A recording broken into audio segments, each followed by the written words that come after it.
नमस्ते। आज की इस चर्चा में हम एक ऐसे विषय पर बात करने वाले हैं जो हमारे आसपास की पूरी औद्योगिक दुनिया को चलाता है, लेकिन अक्सर नजरों से ओझल रहता है। हम बात कर रहे हैं मशीनरी के स्वास्थ्य की। इस प्रस्तुति में हम औद्योगिक रखरखाव के विकास को समझेंगे।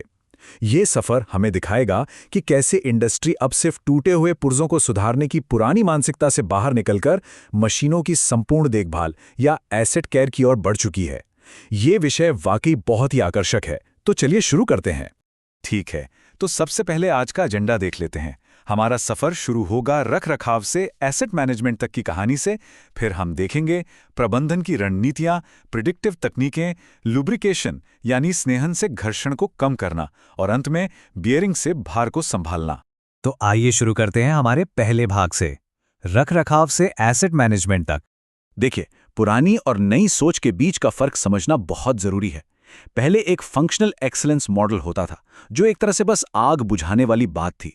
ऑपरेशंस टीम का ध्यान सिर्फ उत्पादन पर होता था और उनका मानना था कि उत्पादन किसी भी कीमत पर रुकना नहीं चाहिए, चाहे मशीनें टूट ही क्यों ना जाएं।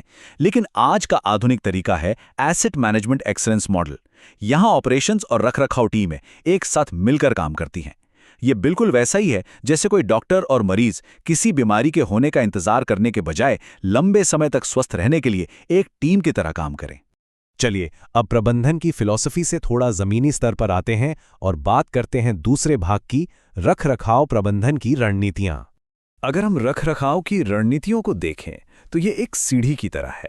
सबसे नीचे है ब्रेकडाउन, यानी मशीन टूटने पर ही उसे ठीक करना।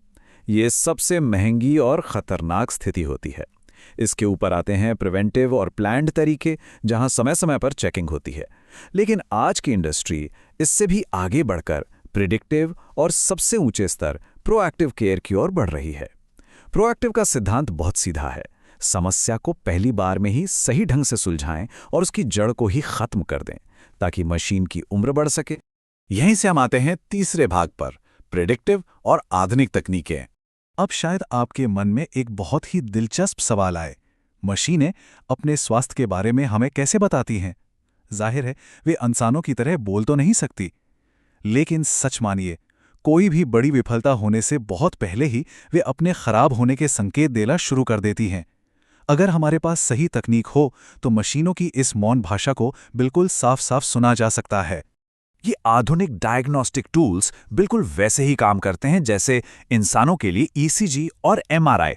जैसे वाइब्रेशन एनालिसिस मशीन के कंपन के पैटर्न को पढ़ता है।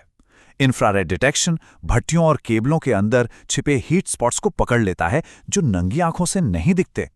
और ऑयल एनालिसिस तो बिल्कुल एक ब्लड टेस्ट की तरह है।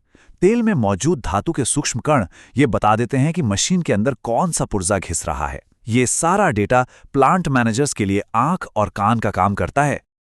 अब थोड़ा और गहराई में चलते हैं और बात करते हैं चौथे भाग की, लुब्रिकेशन से घर्षण कम करना। ल्यूब्रिकेशन या स्नेहन, हम अक्सर सोचते हैं कि इसका काम सिर्फ सतहों को चिकना बनाना है ना?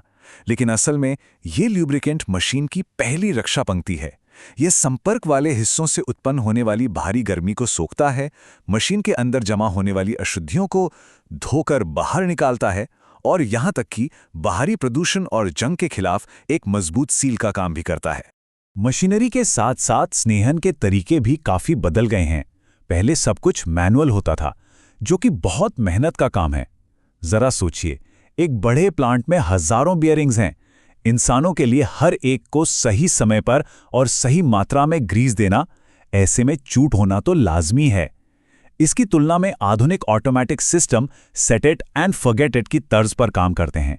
ये लगातार एकदम सटीक मात्रा में स्नेहक देते रहते हैं। और जब हम बड़े स्टील प्लांट्स की बात करते हैं तो वहां ड्यूल लाइन ल्यूब्रिकेशन सिस्टम का इस्तेमाल होता है। ये एक काफी दिलचस्प प्रणाली है। इसमें सैकड़ों ल्यूब्रिकेशन पॉइंट्स बहुत दूर दूर तक फैले होते हैं। यह सिस्टम समानांतर तरीके से 2 चरणों में काम करता है। इसका सबसे बड़ा फायदा यह है कि अगर एक लाइन जाम भी हो जाए तो बाकी प्लांट में स्नेहन नहीं रुकता। एक ही पंपिंग स्टेशन से भारी दूरियों तक स्नेहक की एकदम सटीक मात्रा पहुंच जाती है।